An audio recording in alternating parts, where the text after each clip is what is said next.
चलिए देखिए, चैप्टर का नाम है थर्मोडायनेमिक्स, ठीक है ना। जो थर्मोडायनेमिक्स चैप्टर है, इसमें हम क्या पढ़ेंगे? इसमें हम पढ़ेंगे कि जो हीट एनर्जी होती है उसको हम अपने काम में कैसे यूज़ लेते हैं। The conversion of heat energy into mechanical energy या वर्क। समझ गए ना? मतलब हीट एनर्जी का मैकेनिकल एनर्जी के फॉर्म में ट्रांसफॉर्मेशन, ठीक है ना। मैकेनिकल एनर्जी की फॉर्म में ट्रांसफॉर्मेशन, ये मेनली चैप्टर इससे रिलेट करता है कि आप हीट एनर्जी को मैकेनिकल एनर्जी में कैसे कन्वर्ट करते हो और क्या क्या रूल्स लगेंगे, कितना पार्ट मैकेनिकल एनर्जी में कन्वर्ट हो पाएगा, और एनर्जी के कौन कौन सी प्रोसेस, एनर्जी किन किन प्रोसेस से हीट का ट्रांसमिशन गुजरता है, ठीक है ना। चलो पहला क्वेश्चन पढ़ो, first question. Which law of thermodynamics explain motion of temperature? हाँ, एक्चुअली नोशन है ना। हाँ, मतलब टेम्परेचर के एग्जिस्टेंस को कौन सा लॉ बताता है? ये दुनिया में, संसार में टेम्परेचर नाम की कोई चीज़ है। नोशन मतलब टेम्परेचर होता है, वो टेम्परेचर की एग्जिस्टेंस, टेम्परेचर होता है, टेम्परेचर वास्तव में कोई चीज़ है ना। ये मोशन कर दो, इसमें मोशन सही है। एक्चुअली टेम्परेचर मोशन ही हीट का मोशन होता है। ओके, एग्जिस्टेंस इसको कर लो, एग्जिस्टेंस ऑफ टेम्परेचर। आंसर क्या है? Zeroth law. आंसर क्या है?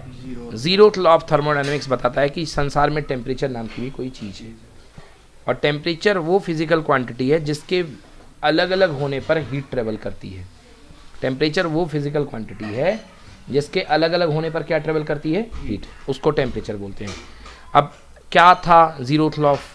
अलग अलग होने पे heat transfer, obviously temperature difference होगा तभी तो हीट ट्रेवल करेगी। समझ गए ना? हाँ।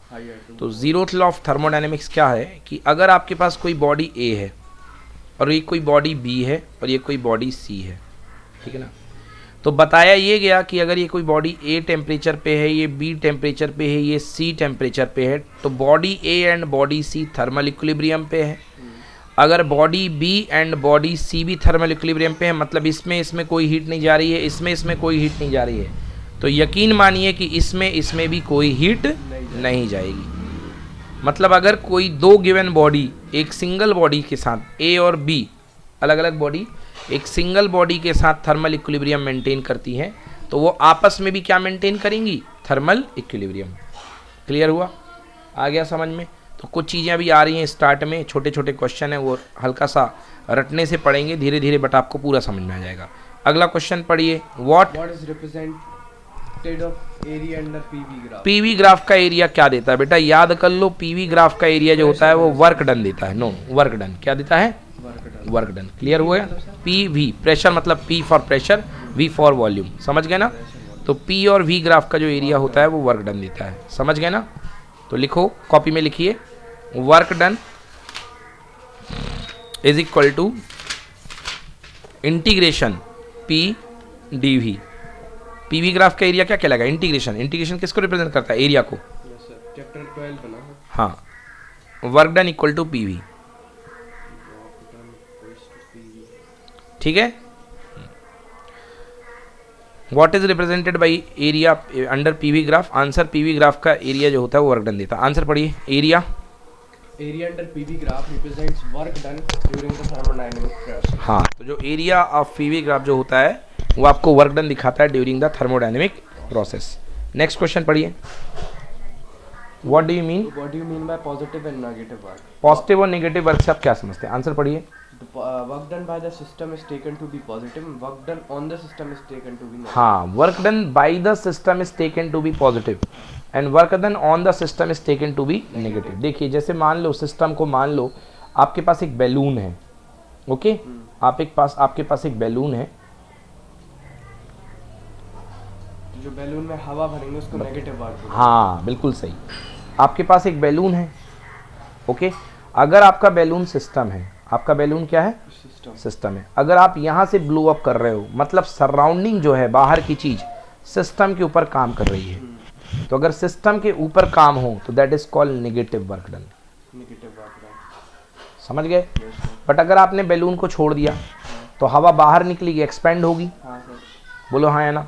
तब सिस्टम के ऊपर काम होगा, और काम कौन करेगा? सिस्टम काम करेगा। किसके ऊपर? सराउंडिंग के ऊपर। That time it will be positive work done. तो कुल मिलाकर के जब सिस्टम काम करे तो पॉजिटिव, अब जब सिस्टम पर काम हो दैट टाइम नेगेटिव। समझ गए ना? तो दो वर्क डन होते हैं, पॉजिटिव और नेगेटिव। पढ़िए एक बार, work done by the system is taken to be positive and work done on the system is taken to be negative. On the system is negative and done by the system is taken positive। ठीक है ना? Next अगला question पढ़िए। Out of work and internal energy, which quantity depends upon the path and which quantity does not depend upon the path? हाँ, कौन सी quantity?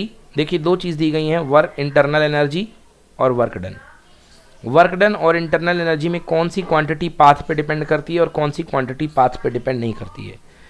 एक thermodynamic process में जो वर्क होता है बेटा वो पाथ पे डिपेंड करता है, और जो इंटरनल एनर्जी होती है वो पाथ पे डिपेंड नहीं करती है।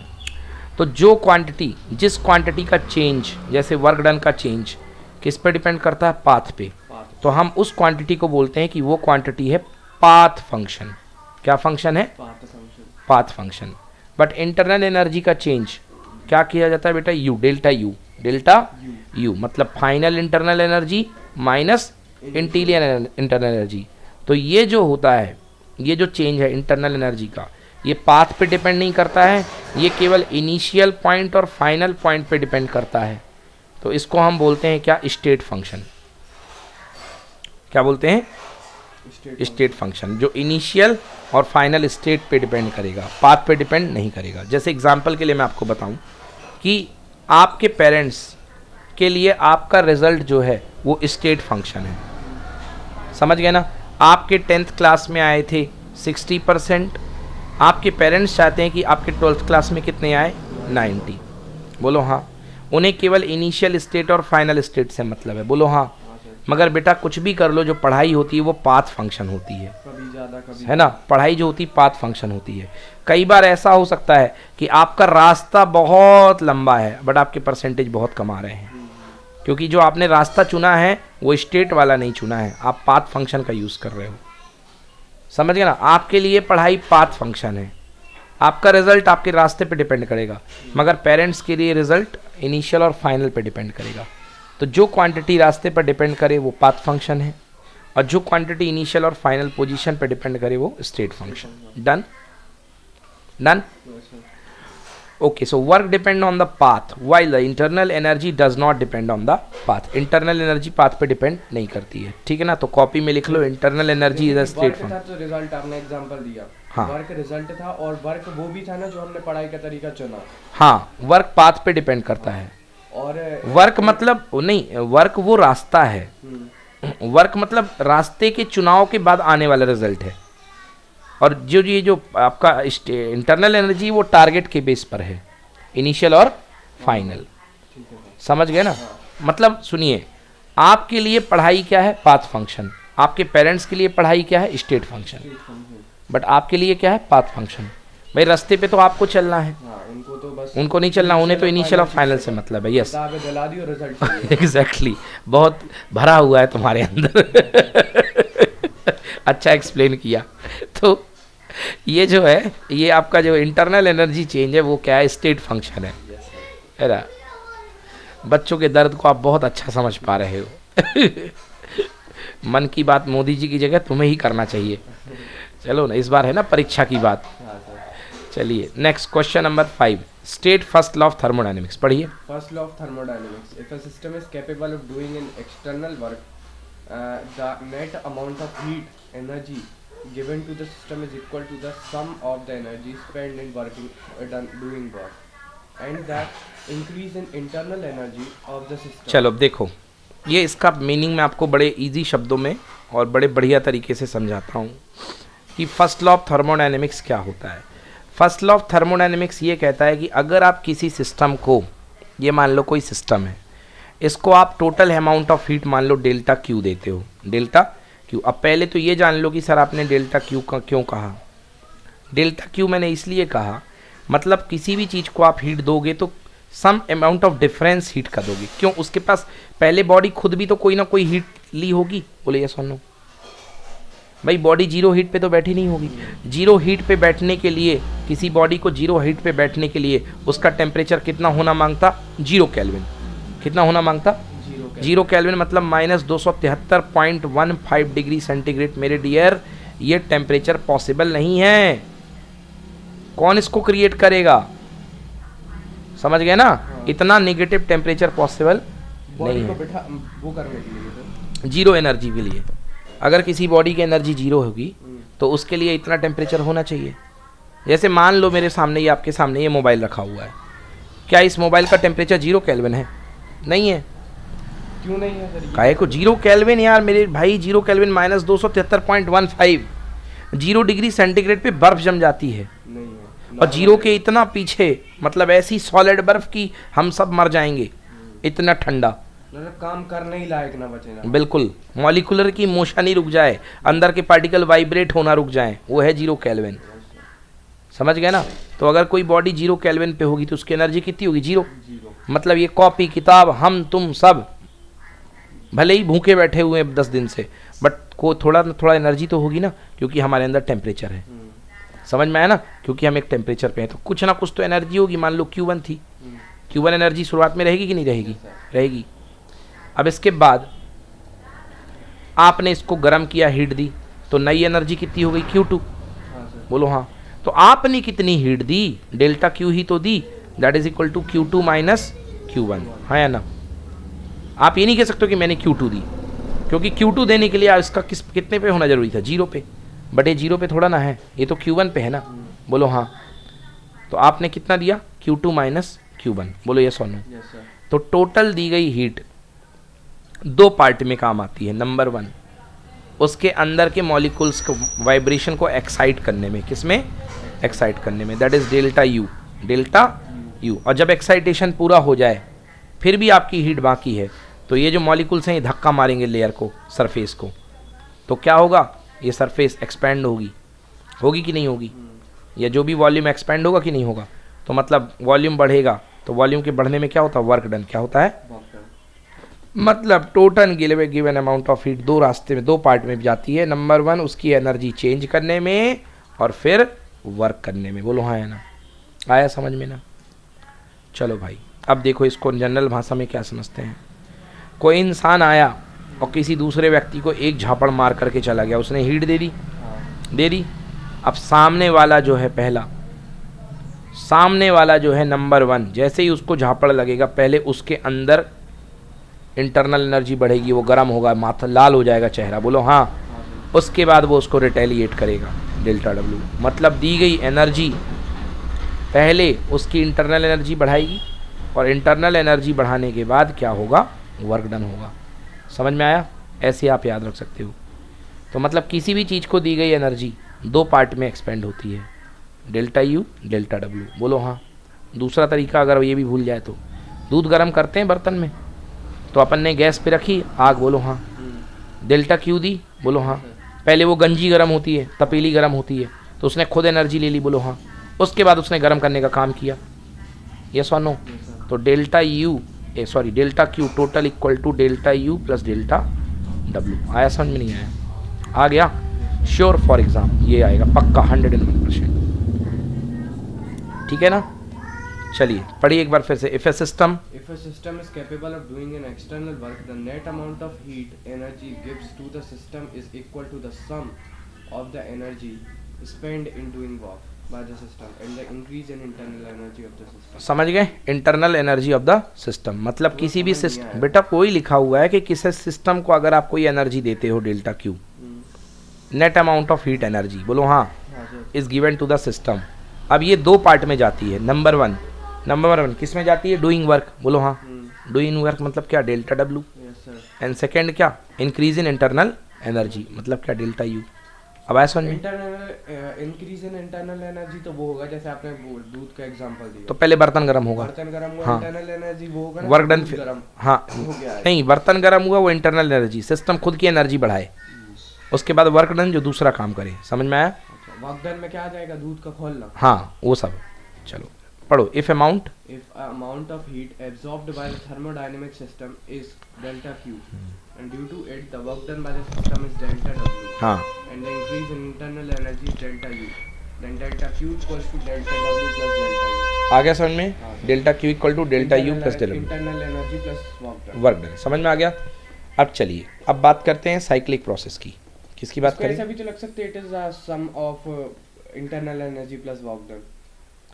सम of internal energy plus work done. Increase in work done plus internal energy sir. भाई टोटल किसी सिस्टम को दी गई हीट डेल्टा क्यू दो पार्ट में जाती है। एक उस सिस्टम की इंटरनल एनर्जी बढ़ाने में और इंटरनल एनर्जी जब पूरी बढ़ जाएगी तो वर्क डन करने में। समझ में आया? बस यही है। या total given heat is the sum of the change in internal energy plus work done, ऐसा कह लो। ठीक है, अगर याद ना रहे तो ऐसा कह लो। क्लियर है भाई? हाँ बेटा, मैंने क्या बताया? मैंने बताया इंटरनल एनर्जी जो होती है, चेंज इन इंटरनल एनर्जी कौन सा फंक्शन होती है? पाथ फंक्शन या state function? Change in internal energy function path state function. State function याद आया? हाँ। स्टेट फंक्शन मतलब स्टेट पे डिपेंड करता है। आप मान लो किसी पॉइंट ए से चले और उसी पॉइंट ए पर पहुंच गए, इसी पॉइंट ए पर पहुंच गए। आपकी इनिशियल स्टेट क्या थी? ए। आपकी फाइनल स्टेट क्या है? ए। तो आपका चेंज ऑफ स्टेट क्या है? जीरो है। तो स्टेट फंक्शन में अगर आपका स्टेट वहीं की वहीं है, आपने कोई स्टेट चेंज नहीं करी है, तो आपका इंटरनल एनर्जी चेंज भी कितना आएगा? जीरो। समझ में आया? क्योंकि आपकी स्टेट वही है और ये स्टेट फंक्शन है। तो जब आपकी स्टेट ही नहीं बदली है तो आपका स्टेट फंक्शन बदलेगा क्या? नहीं बदलेगा। मतलब change in internal energy equal to zero. तो ऐसी प्रोसेस जो जहाँ से स्टार्ट होती हैं वहीं पर आके फिर से ख़त्म हो जाती हैं, उन प्रोसेस को बोलते हैं साइक्लिक प्रोसेस। क्या बोलते हैं? Cyclic process. समझ में आया? तो चलिए क्वेश्चन पढ़िए। What is cyclic process? What is cyclic process? If a system undergoes change of state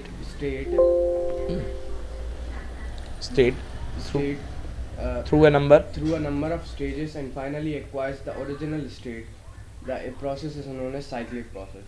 In a cyclic process, the internal energy of a system remains unchanged. समझ में आ गया? Internal energy remains unchange. ठीक ना? अब हम पढ़ने वाले हैं बेटा different of thermodynamic process. Thermodynamic process, thermodynamic process,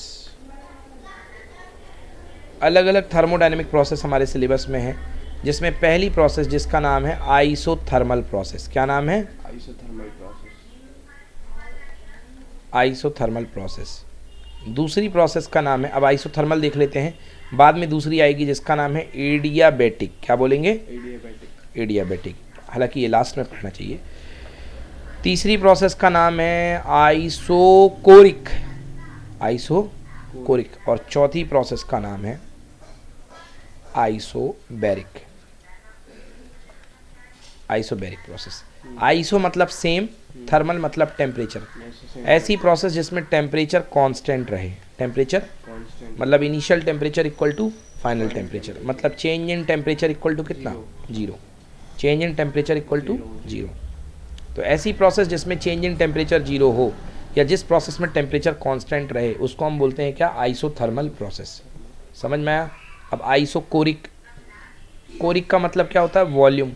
ऐसी प्रोसेस जिसमें वॉल्यूम कांस्टेंट रहे। क्या कांस्टेंट रहे? Volume constant. तो अगर वॉल्यूम कांस्टेंट है तो चेंज इन वॉल्यूम कितना होगा? जीरो। तो ऐसी प्रोसेस को बोलते हैं आइसोकोरिक। समझ गए ना? तीसरी प्रोसेस आइसोबैरिक। ऐसी प्रोसेस, बैरिक का मतलब बैरोमीटर, क्या नापता है? प्रेशर। तो ऐसी प्रोसेस जिसमें प्रेशर कांस्टेंट हो, मतलब change in pressure equal to zero, ऐसी प्रोसेस को हम बोलते हैं क्या? Isobaric process. क्लियर हो गया? और लास्ट आएगी एडियाबैटिक प्रोसेस। एडियाबैटिक प्रोसेस ऐसी प्रोसेस जिसमें हीट एक्सचेंज बिल्कुल ना हो, ना हीट दी जाए ना हीट ली जाए, ऐसी प्रोसेस को हम बोलते हैं adiabatic process. Delta Q equal to zero, मतलब हीट क्या रहेगी? कांस्टेंट। हीट क्या रहेगी? कांस्टेंट। समझ में आया? तो भैया ये कहलाएगी अपने पास डिफरेंट प्रोसेस। ठीक है ना? चलिए अब हम लोग पढ़ते हैं आइसोथर्मल प्रोसेस। पढ़िए question. What is isothermal process? Write formula of work done in this process. The process in which the temperature remains constant and pressure and volume changes. Then the process is called isothermal process. Delta T बराबर 0। That is delta T equal to 0। Okay, yes sir. हाँ example, The boiling water at the boiling point and melting solid at melting point, work done is in isothermal process। हाँ मैंने आपको बताया था, आपको याद कीजिए हाँ। कि 100 डिग्री सेंटीग्रेड का पानी 100 डिग्री सेंटीग्रेड के स्टीम में बदलता है। बोलो यार, बताया था कि नहीं बताया था? हाँ लास्ट क्लास में पढ़ाया था ना। 100 डिग्री सेंटीग्रेड का वाटर रहता है और 100 डिग्री सेंटीग्रेड की स्टीम में बदल जाता है, यस और नो? और यहाँ का टेम्परेचर और यहाँ का टेम्परेचर सेम है कि नहीं है? हाँ है। तो यहाँ से यहाँ तक जाने में जो प्रोसेस हुई है मेरे भाई, वो है आइसोथर्मल। क्या है? आइसोथर्मल। क्योंकि कोई भी टेम्परेचर चेंज नहीं होगा। समझ में आया ना? कोई भी टेम्परेचर चेंज नहीं होगा। क्लियर? क्यों होगा सर कि वो 100 था, वही स्ट्रीम 100 की भी हो? बेटा ये इसलिए होगा क्योंकि यहाँ पर जो भी एनर्जी जाएगी, जो भी एनर्जी जाएगी वो स्टीम के वाटर के मॉलिक्यूल्स की दूरी को बढ़ाने में इस्तेमाल होगी। समझ गए ना? तो वो एनर्जी दिखाई नहीं देगी। टेम्परेचर बेटा स्टेट चेंज हो रही ना, स्टेट चेंज में टेम्परेचर क्या होता है? कांस्टेंट। अगर कभी भी स्टेट चेंज होती है तो टेम्परेचर चेंज नहीं होता है। समझ में आया ना? तो 100 डिग्री सेंटीग्रेड का जो वाटर है 100 डिग्री सेंटीग्रेड की स्टीम में बदलेगा। क्लियर हुआ कि नहीं हुआ? तो टेम्परेचर कांस्टेंट रहेगा। टेम्परेचर क्या रहेगा? कांस्टेंट। क्लियर? Any problem? अभी ये फॉर्मूला याद कर लीजिए, work done during isothermal process. ये एग्जाम में भी आएगा, श्योर फॉर एग्जाम यही प्रूफ करने को आएगा, प्रूफ भी है इसका? बनाने का। हाँ, अभी इसका आएगा, थोड़ी देर में प्रूफ आ रहा है इसका। क्लियर? इसको अभी प्रूफ कराएंगे। तो ये है work done during isothermal process. Clear? Yes sir. कोई दिक्कत? नो सर, बुक दे दीजिए, मैं टिक कर लूँ। ये इंपॉर्टेंट है क्वेश्चन।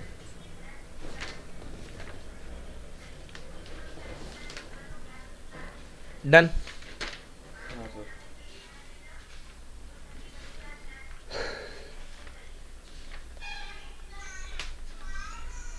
चलो अगला क्वेश्चन पढ़ो। Mark this is important. अगला क्वेश्चन पढ़िए। What is the adiabatic process? हाँ। process? Write its formula, work done in this process। The process in which temperature, volume and pressure may change but amount of heat of the system remains constant is called adiabatic process। delta Q बराबर 0। हाँ, तो ऐसी process जिसमें कि आपकी heat constant रहती है, heat change ना हो, उस प्रोसेस को हम बोलते हैं क्या? Adiabatic process. Example, A bottle filled with CO2 at high pressure opened suddenly, busting of cycle tube। हाँ, बस्टिंग ऑफ साइकिल ट्यूब। जब कोई टायर ट्यूब फूटता है, जब कोई ट्यूब फूटता है तो उसको हम क्या बोलते हैं? Adiabatic process. उसको हम क्या बोलते हैं? Adiabatic process. जब कोई ट्यूब फूटता है तो हीट का एक्सचेंज कितना होता है? 0। कोई हीट ली नहीं जाती है और कोई हीट दी नहीं जाती है।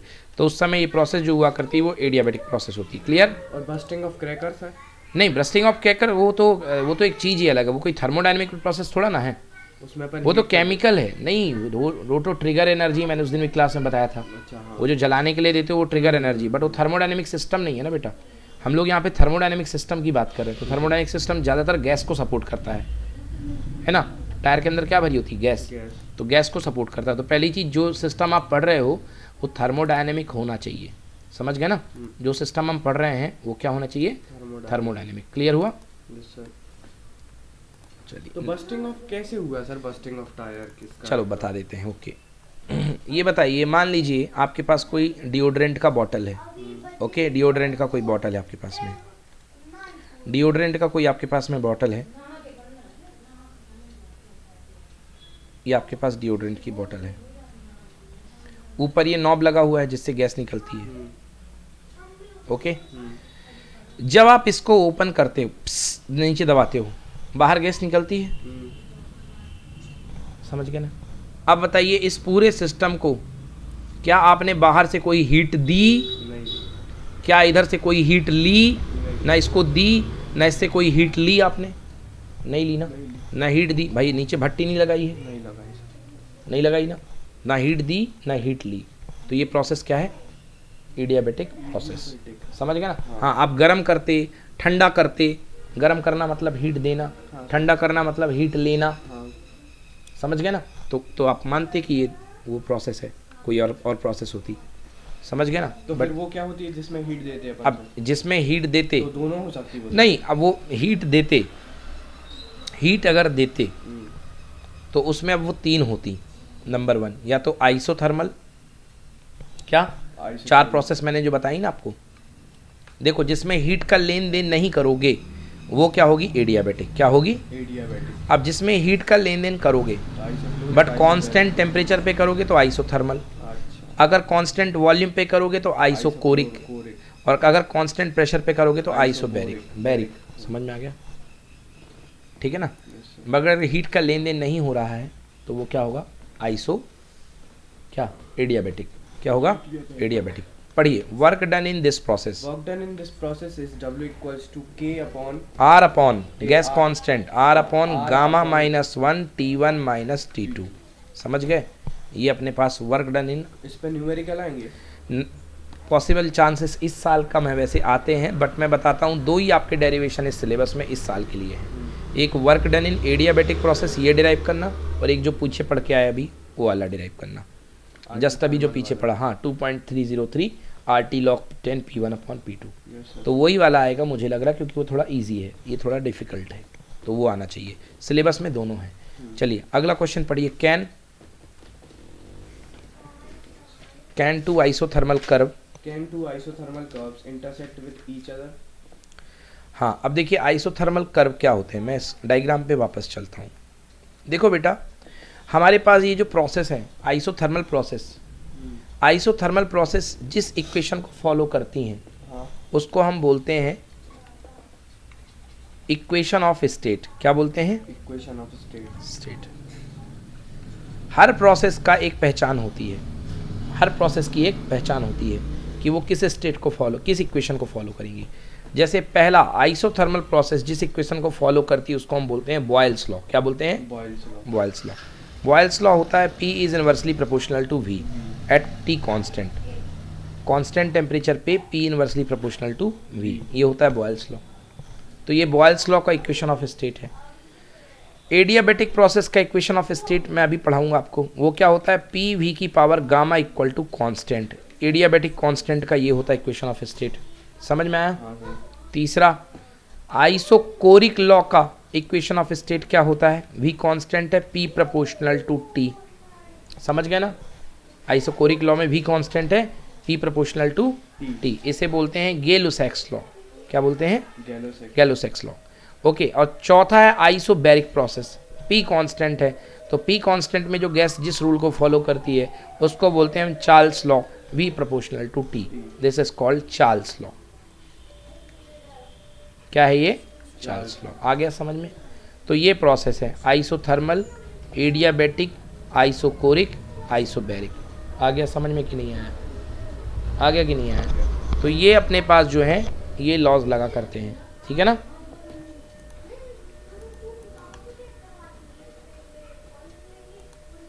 तो ये जो लॉज हैं इनको हम बोलते हैं state equation, equation of state, ठीक है ना। अब देखिए हर इस इक्वेशन का अपना एक ग्राफ हुआ करता है। अब आइसोथर्मल में P और V के बीच का ग्राफ क्या होता है, ये P और V के बीच का ग्राफ ये हुआ करता है, क्योंकि P और V एक दूसरे के इन्वर्सली प्रोपोर्शनल है।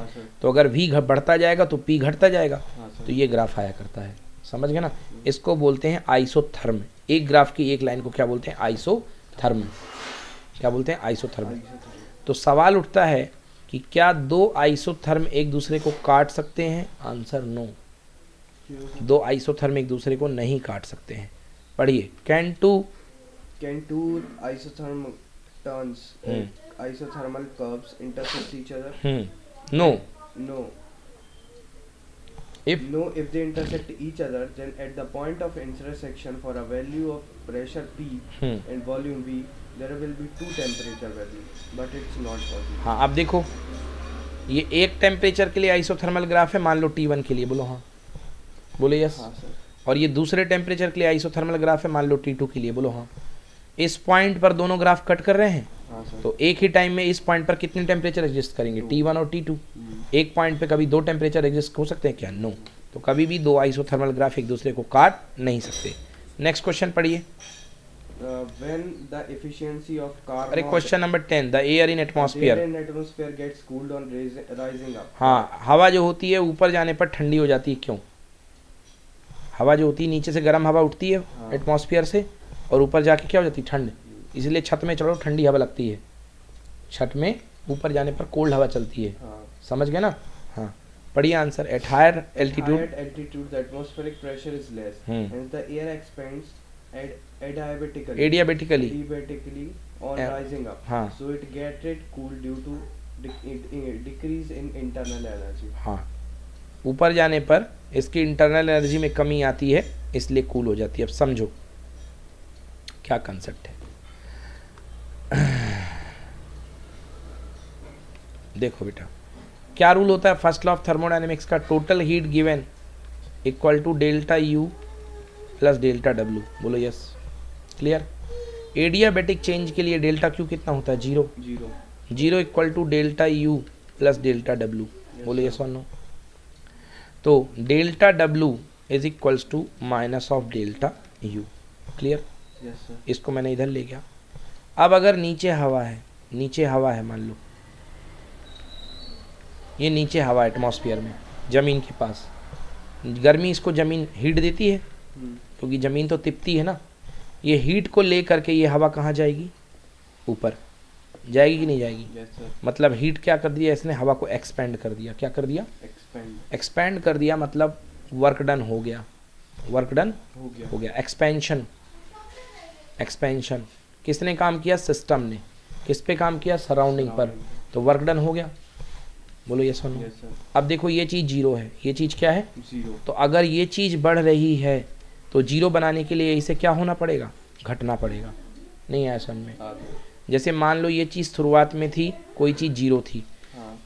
कोई चीज़ 0 थी। अब अगर कोई चीज़ +5 हो गई तो उसके सामने वाले को क्या होना पड़ेगा? -5। हाँ या ना? मतलब अगर वर्क डन बढ़ा, वर्क डन अगर पॉजिटिव है तो इंटरनल एनर्जी क्या होगा? नेगेटिव होना पड़ेगा। हाँ या ना? इंटरनल एनर्जी नेगेटिव होना। अब आपको मैंने अभी अभी आज बताया कि internal energy proportional to change in temperature. हाँ सर. तो अगर इंटरनल एनर्जी में कमी आएगी तो टेम्परेचर में भी क्या आएगी? कमी, मतलब फॉल ऑफ टेम्परेचर होगा। हाँ सर. अगर फॉल ऑफ एनर्जी है तो फॉल ऑफ टेम्परेचर होगा। हाँ. फॉल ऑफ टेम्परेचर मतलब कि क्या क्रिएट होगी? ठंडक। क्या क्रिएट होगी? ठंडक. ठंडक। समझ में आया कि नहीं आया? आ गया समझ में? हाँ. इसी कंसेप्ट से डिओड्रेंट भी आपको ठंडा लगता है। हम्म. देखिए, जैसे आपके पास ये डिओड्रेंट है, डिओड्रेंट क्या? आपका सिस्टम, हाँ. और बाहर क्या है? सराउंडिंग। बाहर क्या है? Surrounding. सराउंडिंग। जैसे ही आप डिओड्रेंट को पुश करके इसका नोजल खोलते हो, बोलो हाँ, अंदर भरी वाली गैस के लिए पूरा ब्रह्मांड ओपन हो जाता है, मतलब वॉल्यूम बढ़ जाता है। वॉल्यूम बढ़ गया मतलब वर्क डन हुआ। बोलो हाँ। मतलब वॉल्यूम कैसे बढ़ जाता है? अरे अंदर इसके पास कितने ml का डिओड्रेंट था? 200 ml। हाँ. अब जैसे गैस बाहर आई उसके लिए पूरा ब्रह्मांड ही तो वॉल्यूम हो गया उसका। Volume हो गया. हाँ. हाँ या ना? हाँ सर. वॉल्यूम बढ़ गया तो 200 ml से कितना ज़्यादा वॉल्यूम बढ़ गया? बोलो यस और नो। Yes sir. क्लियर? तो वर्क डन हुआ कि नहीं हुआ? हुआ सर. चलो, वर्क डन पॉजिटिव है कि नेगेटिव? वॉल्यूम बढ़ रहा मतलब पॉजिटिव। पॉजिटिव है. Work done by the system काम कर रहा है, सराउंडिंग के अगेंस्ट काम कर रहा है, वर्क डन पॉजिटिव है। हाँ. तो एडियाबेटिक प्रोसेस है, क्योंकि आपने हीट दी नहीं है। तो हीट दी नहीं है मतलब delta Q plus delta W is equal to कितना? 0। 0. नहीं है समझ में? आगे. सॉरी, डेल्टा यू लिखना था यहाँ। Delta U plus delta W equal to 0. 0। अब वर्क डन बढ़ेगा तो 0 हिसाब करने के लिए डेल्टा यू को क्या होना पड़ेगा? घटना पड़ेगा। डेल्टा यू लेस देन 0 मतलब, और delta U proportional to delta T. अगर चेंज इन एनर्जी नेगेटिव है तो चेंज इन टेम्परेचर भी क्या होगा? नेगेटिव। हाँ, तो नेगेटिव टेम्परेचर करने के लिए क्या होगी? हीटिंग या कूलिंग? नेगेटिव टेम्परेचर के लिए कूलिंग. कूलिंग। इसीलिए आपको डिओड्रेंट ठंडा ठंडा महसूस होता है। Yes sir. समझ में आ गया ना? क्लियर हो गया? हाँ. डिओड्रेंट क्या होता है? ठंडा महसूस होता है। समझ में आया कि नहीं आया? क्लियर है? आप कभी भी अपने मुंह में छोटा सा सुराख बनाइए, हल्का सा बिल्कुल पॉइंट, और उंगली को रख करके देखिए, गैस को बाहर छोड़िए, आपको ठंडा फील होगा। एकदम पतला सुराख।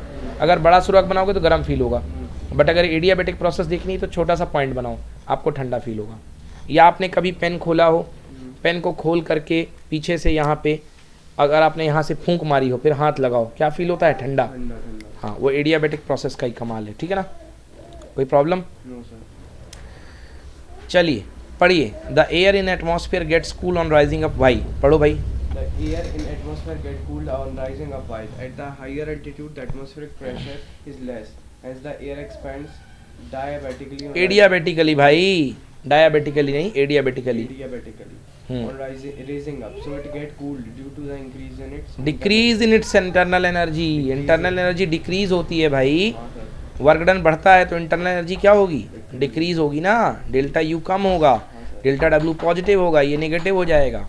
चलिए नेक्स्ट क्वेश्चन सिलेबस से हट गया, फिर भी पढ़ दीजिए। Question number 11, when the efficiency of Carnot engine is 100%, is it possible? क्या और कार्नोट इंजन की एफिशिएंसी 100% हो, क्या ये पॉसिबल है? Efficiency मतलब आउटपुट अपॉन इनपुट, इनपुट के रिस्पेक्ट में आउटपुट है ना, परसेंटेज में। Efficiency of the Carnot engine होती है eta equals to 1 minus T2 upon T1। अब ये डिराइव करवाएंगे, T2 बाई T1, एफिशिएंसी 1 होने के लिए ये चीज़ क्या होनी चाहिए, 0, यानी T2 by T1 equal to 0, यानी T2 by T1 equal to 0 मांगता। ये 0 कब होगा, जब T2 0 होगा। कभी भी किसी चीज़ का टेम्परेचर 0 केल्विन हो सकता है क्या? नो, नहीं हो सकता। 0 केल्विन बहुत कम होता है भाई।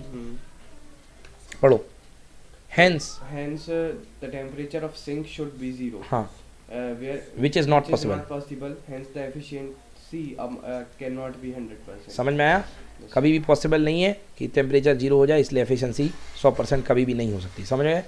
चलिए अगला, आपने पूछा एफिशिएंसी क्या होती है हीट इंजन की, ये देखिए एफिशिएंसी ऑफ हीट इंजन पढ़िए। Define the efficiency of heat engine in each cycle, the ratio of useful work done and the amount heat absorbed by the working substance in a complete cycle is called efficiency of heat engine। समझ में आ गया? Working substance के द्वारा ली गई energy के respect में कितना यूजफुल वर्क हुआ है, दैट इज कॉल्ड एफिशिएंसी। ठीक है ना? एग्जाम्पल के लिए मैंने आपको 10 रुपये की एनर्जी दी, बट आप मुझे काम करके दे रहे हो 5 रुपये का। कितने का? 5 रुपये का। मतलब 10 जूल मैंने एनर्जी दी, आप मुझे 5 जूल काम करके दे रहे हो, तो आपकी एफिशिएंसी कितनी होगी परसेंटेज में? तो eta is equal to 5/10 multiplied by 100। 2 cut गया, बोलो है आंसर कितना? 50%। कितना? 50। तो यदि आप यहाँ पे 100 का मल्टीप्लाई कर देते हो तो नीटा किस में आएगा? परसेंटेज में आएगा। किस में आएगा? परसेंटेज में। और नहीं करते तो फ्रैक्शन में आएगा। चलिए, where W is the work is net work done and Q1 is the heat absorbed from source। समझ गए? यहाँ पे W क्या है? नेट वर्क डन है, और Q1 heat absorb from the source. Q1 जो आपको हीट दी गई और W जितना आपने काम किया। क्लियर? नेक्स्ट क्वेश्चन पढ़िए, question number 13। Carnot engine is not practical. Why? Carnot engine is an ideal engine which is not possible in practice because the walls of cylinder and piston cannot be perfectly insulated। हाँ, Carnot engine में आपको एक consideration लेना पड़ता है कि wall of cylinder and piston perfectly insulator, जो कि पॉसिबल नहीं है। Second, it is supposed that thermal capacity of source and sink are infinite, which is not possible। हाँ देखो, ये दूसरा कंसिडरेशन होता है कि थर्मल कैपेसिटी मतलब हीट संभालने की क्षमता जो होना चाहिए सिंक के पास और सोर्स के पास इन्फानाइट होनी चाहिए, वो भी पॉसिबल नहीं है। कोई ऐसा संसार में, कोई ब्रह्मांड में कोई उपकरण नहीं बना है जो कि इन्फानाइट हीट खाता जाए, मतलब जले ना, लेता जाए हीट, ऐसा कभी नहीं हुआ है। Third point, compression and expansion is isothermal condition for irreversible process in Carnot cycle is not ideal condition। हाँ, compression and expansion in isothermal condition for reversible process in Carnot engine cycle is not ideal conditions। देखो, ideal conditions में compression और expansion दो चीज़ें होती हैं। Carnot engine में compression भी होता है, एक्सपेंशन भी होता है। वो प्रैक्टिकल कंडीशंस में तो हो जाएंगे, मगर full to reversible ideal conditions में संभव नहीं होते हैं। ठीक है ना? ये हुआ। चलिए, क्वेश्चन नंबर 13 हो गया। कार्नोट इंजन अभी बाद में आएगा, इसको हम डिटेल में और देख लेंगे, बट सिलेबस में नहीं है इस साल हमारे। क्वेश्चन नंबर 14 पढ़िए। At the same temperature which of the following has the highest internal energy, solid, liquid, gas off same mass. हाँ, सेम मास की सॉलिड की एनर्जी ज़्यादा की गैस की या लिक्विड की? सबसे ज़्यादा इंटरनल एनर्जी किसकी? आंसर पढ़िए। The internal energy of gas is highest because the potential energy of its molecule is very small। The potential energy of molecule of solid is very high, so the internal energy is very low। हाँ, solid में molecules पास में हुआ करते हैं, चिपके होते हैं, तो उसकी वजह से उनकी जो इंटरनल एनर्जी होती है वो सबसे कम होती है। क्योंकि इनकी पोटेंशियल एनर्जी क्या होती है, ज़्यादा, पोटेंशियल एनर्जी ज़्यादा, इसलिए, और पोटेंशियल एनर्जी निगेटिव होती है, इसलिए इंटरनल एनर्जी जो होती है वो कम हुआ करती है। देखो देखो भाई, जो टोटल इंटरनल एनर्जी जो होती है वो पोटेंशियल एनर्जी और काइनेटिक एनर्जी का सम हुआ करती है। समझ गए ना। अब इंटरनल एनर्जी जो मॉलिक्यूल की होती है, इंटरनल एनर्जी पोटेंशियल और काइनेटिक का सम होती है। पोटेंशियल एनर्जी सॉलिड की जो होती है वो अट्रैक्शन वाली होती है, अट्रैक्शन की एनर्जी को क्या बोला जाता है, नेगेटिव। जब ये चीज़ नेगेटिव होगी, बहुत भयंकर नेगेटिव होगी, -7 मान लो, और ये चीज़ मान लो होगी +5, बोलो हाँ, तो आंसर क्या आएगा, -2 आएगा। मतलब इंटरनल एनर्जी क्या आएगी, कम हो जाएगी। टोटल एनर्जी कम हो रही कि नहीं हो रही, बताओ, बोलो यस और नो। टोटल एनर्जी कम हो रही है। अब यही चीज़ अगर पोटेंशियल एनर्जी कम होती, मान लो ये होती -2, क्या होती, -2, और ये -2 और +5, तो आंसर क्या आता, +3 आता कि नहीं आता। तो गैस के केस में ज़्यादा आएगा आंसर, सॉलिड के केस में कम आएगा। पढ़ो आंसर फिर से। The internal energy of gas is highest because the potential energy of its molecule is very small. हाँ, and the potential energy of molecule of solid is very high, so their internal energy is very low। समझ गए, है ना। मतलब gas की positive में आती है। ऑब्वियसली गैस की बहुत ज़्यादा होती है इंटरनल एनर्जी, क्योंकि मॉलिक्यूल के बीच में अट्रैक्शन बहुत कम होता है। समझ गए। काइनेटिक एनर्जी कम होती है ना, पोटेंशियल कम होती है। हाँ, चलिए अगला, state 0th law of thermodynamics, वही मैंने जो बोला था। अगर ए सी के साथ इक्विलिब्रियम में, बी सी के साथ इक्विलिब्रियम में है, तो ए बी कौन सा इक्विलिब्रियम, थर्मल इक्विलिब्रियम। पढ़ो as per this law state the 0th law of thermodynamics. As per this law when two thermodynamic system are in thermal equilibrium with third system separately, then they will be in thermal equilibrium with each other। If A in thermal equilibrium with C, B is in thermal equilibrium with C, then A is in thermal equilibrium with B। समझ गए। Next question number 16। Explain why air pressure in a car tire increases during driving। हाँ, ये पहले भी मैंने कराया है कि गर्मी के समय में कार के बीच, कार का अंदर का टायर का प्रेशर बढ़ क्यों जाता है। गर्मी में हम लोग क्या बोलते हैं, भैया कम हवा डालना।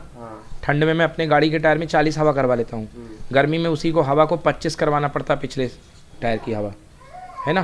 क्योंकि क्या होता है, Gay-Lussac's law, pressure proportional to temperature, है ना। Pressure directly proportional to temperature. जब वॉल्यूम कांस्टेंट होता है तो P प्रोपोर्शनल टू T। तो अगर तापमान बढ़ेगा, टेम्परेचर बढ़ेगा, तो गाड़ी का प्रेशर क्या होगा, अपने आप बढ़ेगा। आग नहीं लगेगी, टेम्परेचर इतना कहाँ, थोड़ा रोड फट जाएगा, प्रेशर बढ़ जाएगा तो फट जाएगा। क्लियर हुआ ना। आग लग जाती है टायर्स में, वो फ्रिक्शन की वजह से, वो फ्रिक्शन जब जरूरत से ज़्यादा हो जाए तब लगती है आग। ठीक है ना। चलिए आंसर पढ़िए। The temperature of tire and hence of the air inside it increases during driving due to friction between the tires and road. Now the volume of the tire remains unchanged practically. So the according to the Charles law, P equals to directly proportional to T. Due to increase in temperature, the air pressure inside the tire increases। हाँ बेटा, मैंने गेलो-सैक्स law बोल दिया गलती से, Charles law होता है ना। जब V कांस्टेंट होता है तो Charles law, P proportional to T। समझ में आया, ठीक है ना। तो फ्रिक्शन की वजह से टेम्परेचर बढ़ता है, गर्मी बढ़ती है, रोड के टेम्परेचर से टेम्परेचर बढ़ता है, जिससे कि टायर का प्रेशर बढ़ने लगता है। समझ गए ना, क्लियर हो गया। इसलिए हम कम हवा डलवाते हैं। बन जाएगा। Question number 16 done. Now question number 17।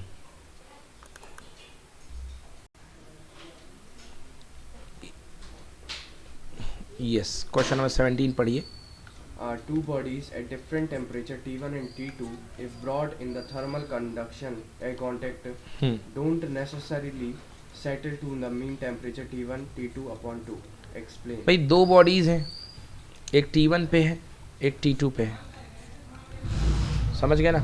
अगर दोनों को ज्वाइन किया गया, दोनों को ज्वाइन किया गया, तो कुछ देर के बाद, ऐसा बिल्कुल ज़रूरी नहीं है, कुछ देर के बाद जैसा बिल्कुल ज़रूरी नहीं है कि वो दोनों बॉडी फाइनल टेम्परेचर जो है वो T1 + T2/2 हो जाए, मतलब एकदम बीच का T1 + T2/2 हो जाए।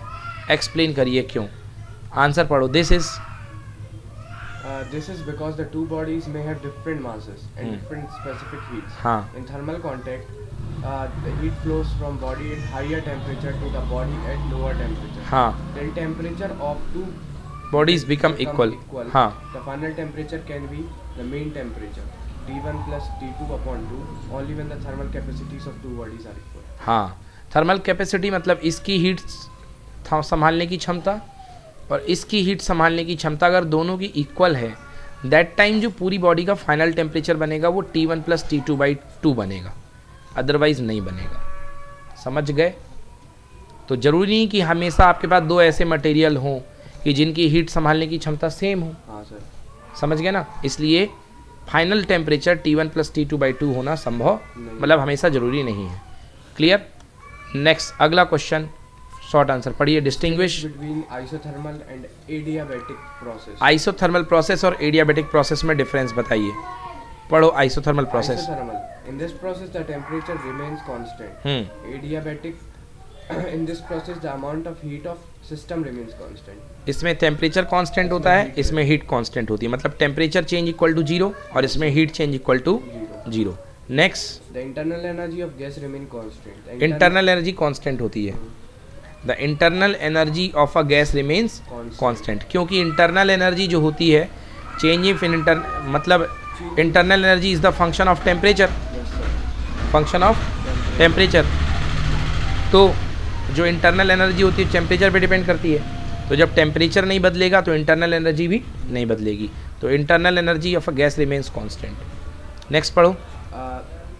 The internal energy does not remain constant. हाँ, जैसे टेम्परेचर नहीं इसमें तो कोई रूल ही नहीं है ना, इसमें तो इंटरनल एनर्जी बढ़ेगी घटेगी, because delta Q equal to delta U plus delta W. बोलो हाँ, नहीं, वही टेम्परेचर चेंज हो रहा है तो वो भी होगी चेंज। हाँ, next. It is slow process, Right. It is fast process. ठीक, The heat is exchanged with atmosphere. The heat is not exchanged with atmosphere. क्योंकि हीट का लेन देन ही नहीं हो रहा है तो काय को हीट एक्सचेंज होगी। Constant heat. Sir. ठीक है, नेक्स्ट अगला क्वेश्चन पढ़िए। Give Give to difference between reversible and irreversible process. Reversible process, the process can be retraced. in reverse direction. हाँ, मान लो कोई प्रोसेस ए से लेके बी गई और वापस बी से लेके ए आ गई, पहले ए से लेके बी गई और फिर बी से लेके ए, ऐसी प्रोसेस को बोलते हैं reversible process. Next. The process cannot irreversible process. The process cannot be retraced in reverse direction. Next reversible. The system returns to its initial state after passing through various states. And the system do not return to its initial state. समझ गए ना? हाँ। इसमें reversible है तो अपनी initial state में नहीं लौटेगा इसको कहीं भी घुमा लो और इसमें इनिशियल पे लौट जाएगा। ठीक है ना?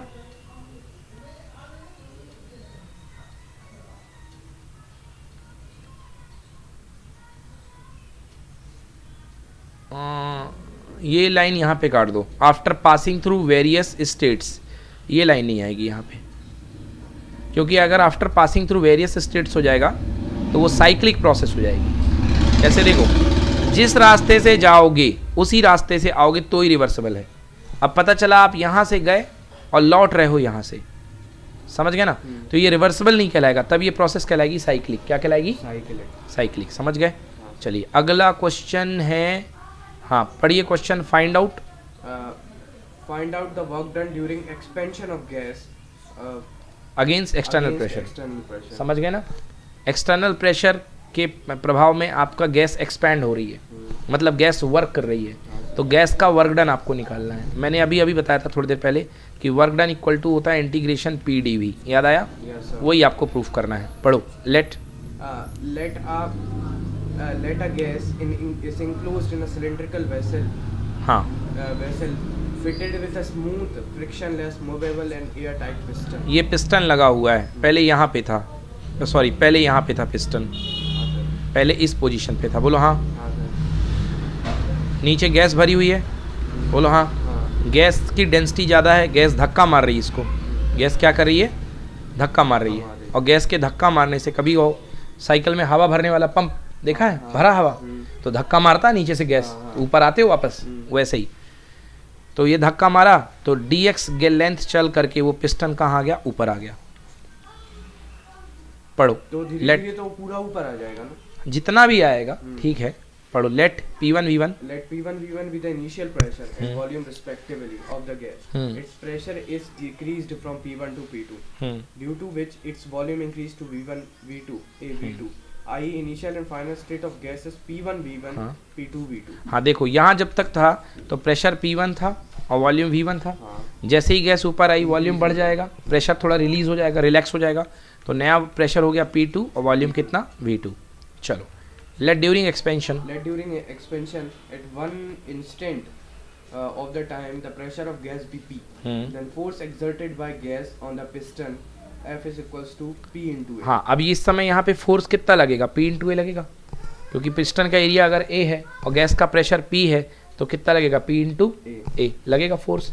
अब वर्क डन इक्वल टू क्या था, फोर्स इंटू डिस्प्लेसमेंट, तो क्या आ जाएगा, D W equal to F dot D X. पढ़ो, where Where A is the area of cross section of the piston. Later, due to Small expansion. small expansion of gas, the piston moves through a small distance dx in upward direction. Then the work done by the gas is dw equals to force into distance p into dx. गलत, F ये P into, हाँ सही है सही है, P A into D x, समझ गए। Pressure into area. हाँ, sir. एरिया इंटू लेंथ क्या होगा, इतने का वॉल्यूम, हाँ, इधर भी v हो जाएगी वो। वही हाँ, V एरिया हो into length equal to volume, change in volume P D V Yes sir. आ गया, तो डी डब्ल्यू इक्वल टू कितना आ गया, पी डी वी आ गया। Yes sir. तो टोटल वर्क डन के लिए क्या कर देंगे, इंटीग्रेशन हाँ, P D V, initial volume V1, final कितना V2 आ गया। सुन, pressure constant है। प्रेशर कांस्टेंट है। चलो पढ़ो, where D V, dv equals to adx, increase in volume of the gas. ठीक है ना, इंटीग्रेशन डिफरेंशिएशन नहीं होगा सर। इंटीग्रेशन होगा बेटा, वर्क डन को बड़ा करना है ना, हाँ। छोटे से बड़ा। देखिए अभी आपने पूछा प्रेशर कांस्टेंट है, अगर आइसोबैरिक प्रोसेस होगी तो प्रेशर कांस्टेंट होगा, अदरवाइज नहीं होगा। समझ गए ना, अलग अलग तरीक़ों से प्रेशर बदलता है। अगर अभी यूज़ करेंगे इसको, ये देखिए,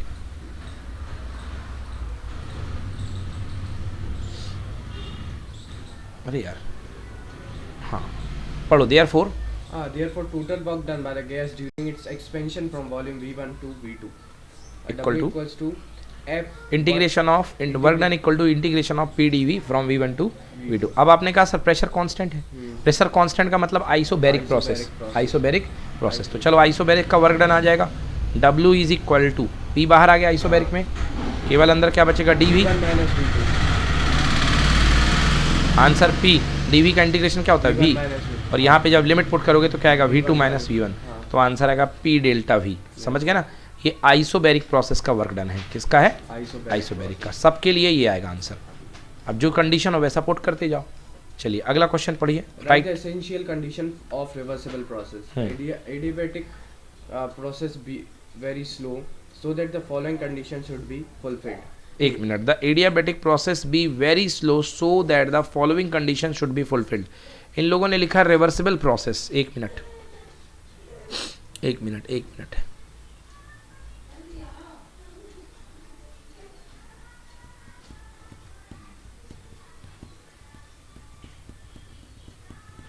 चलो ठीक है, पढ़वाएंगे। The adiabatic process be very slow, Be very slow, so that the following condition should be fulfilled. A system should be in the mechanical equilibrium, not balanced should act on the system. no unbalanced force should act on the system. Second, the system should be in thermal equilibrium. There should be no difference of temperature between system and surrounding. ठीक। The system should be in chemical equilibrium. Third, next, In this process, the decaying effect should such a loss due to friction, electrical resistance, viscosity, etc. should be absent. हाँ बेटा ये गलत है, ये reversible process के बारे में नहीं बताया गया है, ये एडियाबैटिक प्रोसेस के बारे में। क्वेश्चन सही कर लो, ये एडियाबैटिक प्रोसेस के लिए फीचर्स बताए गए हैं कि एडियाबैटिक प्रोसेस के क्या फीचर्स हैं। रिवर्सिबल की तो कोई बात ही नहीं यहाँ पे। ठीक है, Question number 5 ना sir? 4,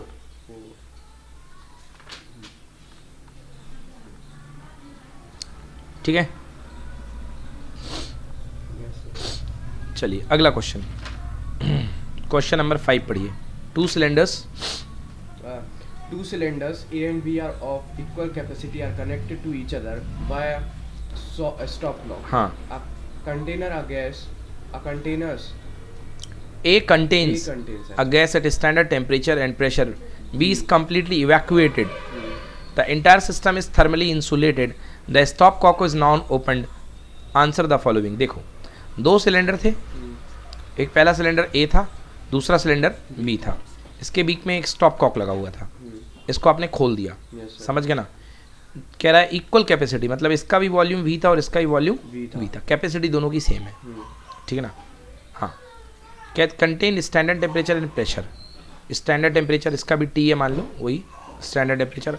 B is completely evacuated, मतलब इसमें कोई भी गैस नहीं थी. मतलब गैस जो वॉल्यूम ऑक्यूपाई करी हुई थी वो जीरो था. गैस थी नहीं. अब कह रहा है अब इसको खोल दिया गया है. तो बताइए क्या हो जाएगा. पहला, what is the final pressure of the gas in A and B. Final pressure क्या होगा. दूसरा, what is the change in internal energy of the gas. And third, what is the change in the temperature of the gas. Temperature में क्या change होगा. तीनों चीज़ें पूछी गई हैं. चलिए देखिए, सबसे पहले दोनों के वॉल्यूम वी थे. बोलो हाँ, बोलो हाँ. दोनों के वॉल्यूम कितने थे. वी थे. बट पहले ही गैस तो इसी के अंदर भरी हुई थी वी वॉल्यूम पे. इधर तो कोई गैस थी नहीं.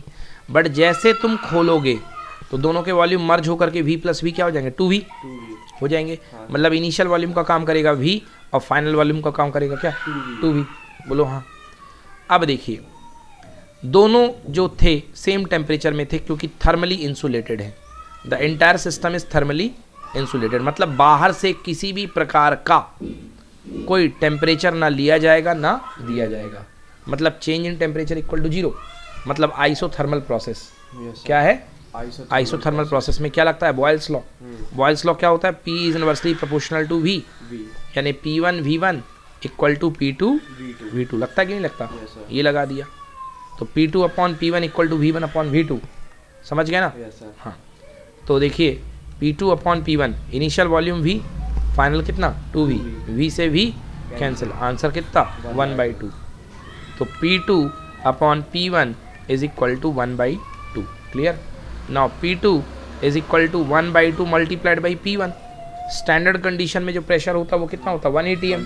तो P1 की जगह 1 ATM रखोगे तो 1 ATM का आधा कितना आएगा 0.5 ATM प्रेशर. क्लियर हुआ कि नहीं हुआ. क्लियर हो गया. सेकेंड क्वेश्चन पढ़ो. What is the change in internal energy. भाई देखिए कौन सी प्रोसेस है. आइसोथर्मल.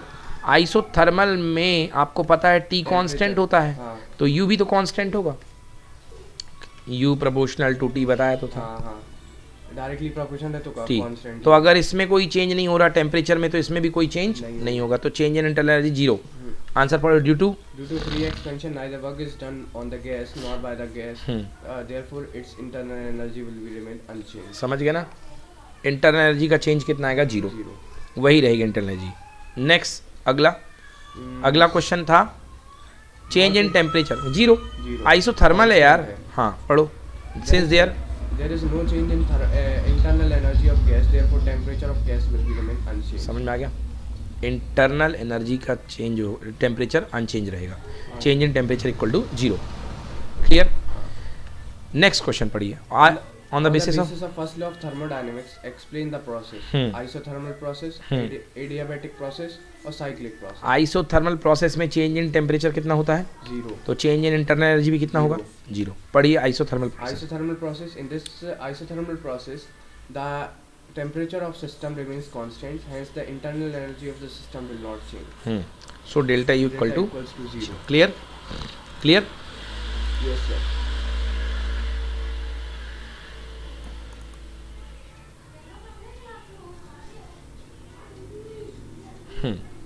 So delta Q देखो अब इन्होंने क्या बताया. Delta U equal to 0.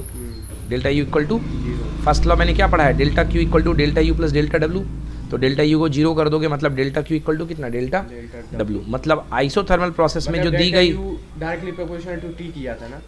हाँ डेल्टा U तभी तो 0 हुआ. हाँ तो delta Q equal to delta W मतलब पूरी दी गई हीट किस में बदलेगी वर्क डन में. ठीक है ना. पढ़ो. Hence the amount of heat given to the system in isothermal process equal to the total work done. Change total change. हाँ वर्क डन. ठीक है ना. मतलब जितना हीट दोगे पूरा काम उतना काम हो जाएगा. हाँ मतलब जितना इनपुट उतना आउटपुट भी. हाँ ठीक है ना. उतना वर्क डन हो जाएगा. नेक्स्ट प्रोसेस है एडियाबैटिक प्रोसेस. बता दिया था डेल्टा Q इक्वल टू 0. तो delta W equal to minus delta U. Yes और नो. मतलब एक्सपेंशन होगा तो इंटरनल एनर्जी घटेगी कूलिंग होगी, और अगर कंप्रेशन होगा वर्क डन निगेटिव बढ़ेगी। तो इंटरनल एनर्जी बढ़ेगी, मतलब गर्मी होगी। पढ़ो इन this process. In this process, the amount of heat of system does not change, but delta Q equals to 0, delta Q equals to delta W plus delta U.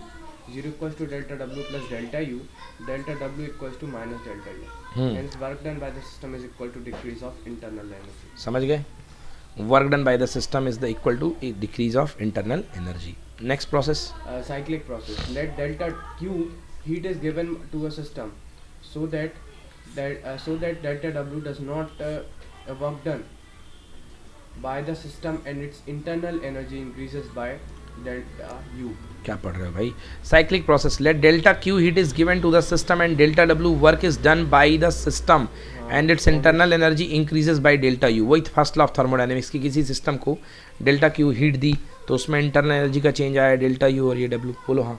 Cyclic process में मैंने बोला था जहाँ से चलते थे वहीं पहुँच जाते थे, स्टेट फंक्शन सेम है, मतलब चेंज इन एनर्जी कितना, जीरो, डेल्टा यू बराबर जीरो, मतलब टोटल गिवन हीट किस में कन्वर्ट हो जाएगी, वर्क डन में। समझ में आया कि नहीं है? Thus, the heat given to the system in cyclic process equal to the work done by the system. Any problem? No, sir. हाँ. Okay. चलो। Cyclic process में क्या हुआ था सर? जहाँ से चले थे वहीं पर पहुँच जाओगे, अलग अलग पाथ को यूज करते हुए। नहीं तो ये डेल्टा यू जीरो क्यों हो गया? हाँ। क्योंकि एक ही स्टेट है, इनिशियल और फाइनल स्टेट सेम है, हाँ। पर इंटरनल एनर्जी स्टेट फंक्शन है। जब स्टेट में चेंज नहीं हुआ तो इंटरनल एनर्जी में भी कोई चेंज नहीं होगा। समझ में आया? चलिए अगला, वेरी इंपॉर्टेंट, ये क्वेश्चन पक्का आ रहा है, पढ़िए question number 72। Determine the expression for the work done by the gas in isothermal process. Consider a fixed mass of a gas which is pressurized from above by a piston. The gas exerts a pressure P and occupies a volume V. Now the work done against the pressure of for a small change in volume dV is dW equals to P dot dV. A P into dV. हाँ देखो, मान लो consider work done by the gas, gas ने कितना काम किया, gas ने कितना काम किया। Consider a fix mass of gas which is pressurized from above by the piston. मान लो बेटा ये आपके पास कोई पिस्टन लगा हुआ है, ठीक ना, आप इस गैस को प्रेशराइज कर रहे हो, ठीक ना, कितना प्रेशर लगा रहे हो बाहर से, पी प्रेशर, कितना प्रेशर, पी प्रेशर, और गैस को आपने प्रेशराइज किया। मान लो आप गैस को प्रेशराइज करके डीवी वॉल्यूम तक ले आए, कितने वॉल्यूम तक, डीवी वॉल्यूम तक ले आए, ठीक ना। Now work done against the pressure for small change in volume D V. अब आप ऊपर से प्रेशर लगा रहे हो, नीचे से गैस क्या है, सिस्टम, और ऊपर क्या है, सराउंडिंग। गैस भी जब रिलैक्स होगी तो नीचे से वो भी उतना ही प्रेशर लगा करके वापस अपने आप को मेंटेन कर लेगी। तो कितना वर्क डन किया, work equal to D W P भी, हाँ या ना, पी डॉट डी वी बताया था ना। Now if the volume of the gas become V2 from V1 under isothermal changes, then पहले मान लो इसमें एक काम करो, आप इसको थोड़ा सा चेंज कर लो, आप गैस के इनिशियल वॉल्यूम को V1 ले लो और गैस के फाइनल वॉल्यूम को V2 ले लो। मतलब गैस ने लिफ्ट ऑफ इसको किया, पिस्टन को ऊपर की तरफ भगाया गैस ने, तो इंटीग्रेशन V1 से लेके V2 PdV आ गया यहाँ तक। अब देखो बेटा आइडियल डी डब्ल्यू इज, हाँ फिर वही बता रहा हूँ, D W is equals to integration PdV होता है, बोलो हाँ या ना, हाँ या ना, चलिए मैंने निकाला था ना, PdV वही निकाला था PdV। अब गैस का इनिशियल वॉल्यूम, गैस एक्सपेंड हो रही है, तो गैस का पहले का वॉल्यूम कितना था यहाँ तक का, V1 है यार, और फाइनल वॉल्यूम कितना है, तो लिमिट क्या लगेगी, V1 से लेके V2, बस, ठीक है ना, समझ में आया। अब आइडियल गैस इक्वेशन क्या होता है बेटा, PV इक्वल टू RT, एक मोल के लिए वैसे होता है PV इक्वल टू NRT, और एक मोल के लिए PV इक्वल टू RT। यहाँ से P की वैल्यू निकाल लो, P इक्वल टू क्या हो गया, RT बाई V, समझ में आया, P equal to RT by V। तो जहाँ पे P है वहाँ की जगह क्या रख दिया, RT by V। RT constant है बेटा, केवल क्या बच गया, DV अपॉन V, बोलो हाँ सर, क्लियर हुआ। बेटा इंटीग्रेशन 1 अपॉन V DV होता है log V, ये याद करो, हाँ 1 अपॉन V DV क्या होता है, log V। इसका इंटीग्रेशन हो गया log v, क्लियर हो गया। हाँ। तो देखो क्या आया, मैं लिख रहा हूँ RT RT log v, base e होता है बेटा, e एक बेस हुआ करता है, और लिमिट ऊपर है v2 नीचे है v1, बोलो हाँ। RT लगाओ limit, log upper limit log v2 log v1, बोलो हाँ। मैथ्स का formula log a minus log b होता है log a upon b, log minus में अपॉन में चला जाता है, log of v2 by v1। देखो आ गया इतना, ये आ गया वर्क डन, क्या आ गया वर्क डन, क्लियर है। log v2 by v1 clear हो गया। अब बेटा याद रखो कि कभी भी log e को, केमिस्ट्री में भी तुमने पढ़ा होगा, log e को log 10 बेस में बदला जाता है क्योंकि कैलकुलेशन इजी होती है। तो log e को log 10 बेस में बदलने के लिए 2.303 का 302 का मल्टीप्लाई कर देते हैं, तो 2.303 अब ये बदल जाएगा log 10 में, है ना। तो answer 2.303626 RT log 10 base v2 by v1। समझ में आया कि नहीं आया? आ गया। बट आइसोथर्मल प्रोसेस है, आइसोथर्मल प्रोसेस में हमको पता है P1 V1 equal to P2 V2, बोलो हाँ। तो V2 अपॉन V1 कितना होगा,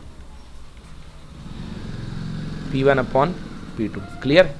तो यहाँ पे जहाँ V2 बाई V1 है वहाँ पे हम क्या रख सकते हैं, P1 बाई P2। तो वर्क डन का फॉर्मूला क्या होगा, बोलो RT 2.303 RT, बोलो हाँ, log 10 बेस में V2 बाई V1 की जगह P1 अपॉन, नहीं आया समझ में? आ गया, कहाँ से नहीं आया?